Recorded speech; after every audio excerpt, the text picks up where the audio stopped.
You ever had a beef with a neighbor? Maybe over a fence or a dog that won't stop barking?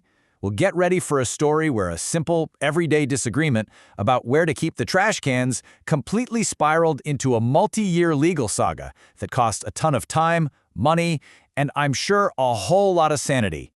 I mean, it sounds like the start of a bad joke, right?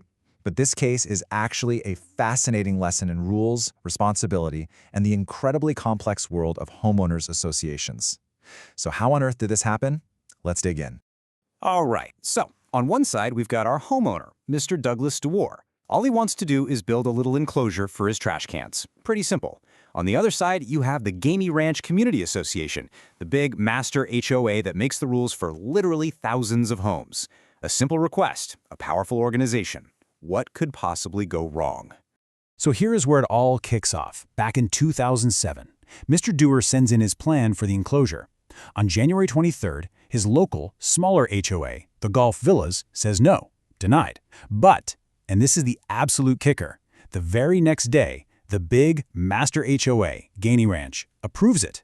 So you've got one yes and one no. And that contradiction, right there, is the spark that's going to light this whole fire. Now you'd think this is where the two HOAs would get in a room, sort out their conflicting messages, and just give the homeowner a straight answer. But nope, that is not what happened. Instead of waiting for them to figure it out, Mr. Dewar decided to go on the offensive, escalating this thing into a formal legal battle. And he doesn't just file a simple complaint. No, he files a petition against the master HOA, Gainey Ranch, with 8 separate counts, 8 distinct accusations of wrongdoing, all stemming from that original disagreement over a place to put the garbage. And this is a really important point. The lawsuit very quickly stopped being about the trash can itself. It morphed into a fight about procedure. Mr. Dewar's argument wasn't just, hey, let me build my enclosure. It was, you guys, the master HOA, violated your own rules and even state law in how you handle this whole thing. So this brings us right to the central mystery of the case. With 8 accusations on the table, the judge had to figure out who really made the final call, and were any rules actually broken. The answer, it turns out, is all tangled up in the HOA's very structure. Okay, lean in, because this slide explains the single biggest problem in the entire case. Gainey Ranch is this huge master association, and it oversees 19 smaller satellite communities. Mr. Dewar lived in one of them, the Golf Villas. Now look at the decisions. The big master association, Gainey Ranch, they actually approved his enclosure. It was his smaller, local satellite, the Golf Villas, that denied it. So who did Mr. Dewar sue? He sued Gainey Ranch, the one group that actually said yes. It's like tackling your own quarterback.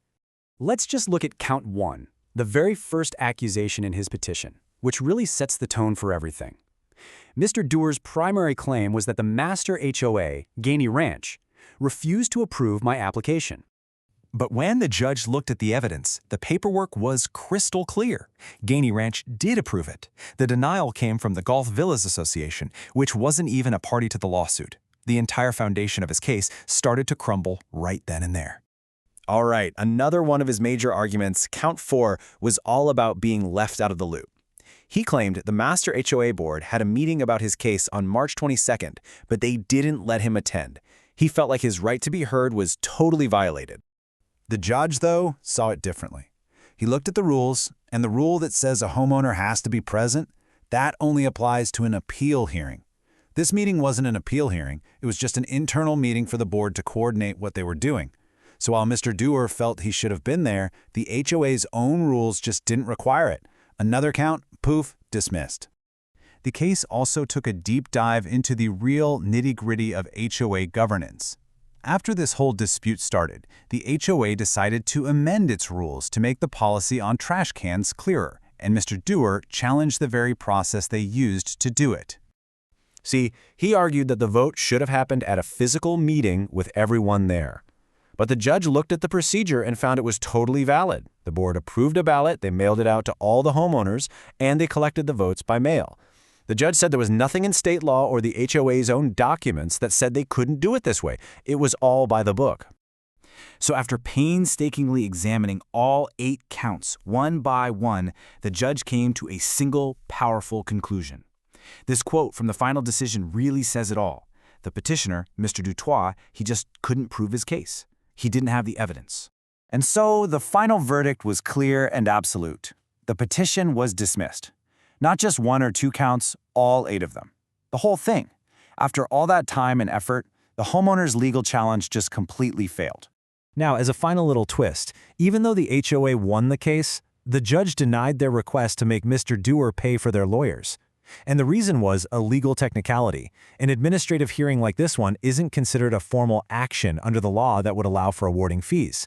So I guess you could call it a small win for the homeowner in an otherwise total loss. So after all that, what is the big takeaway from this long, complicated, and frankly fruitless legal battle?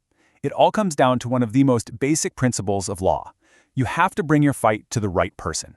In this case, Mr. Dewar took aim at the wrong HOA entirely. Honestly, this whole case is a perfect little instruction manual for what every homeowner in an HOA needs to know. First, understand your governance. Know if you have a master and a local association. Second, read the documents. They are a binding contract. Third, as we've just seen, make sure you are challenging the exact group that made the decision you disagree with.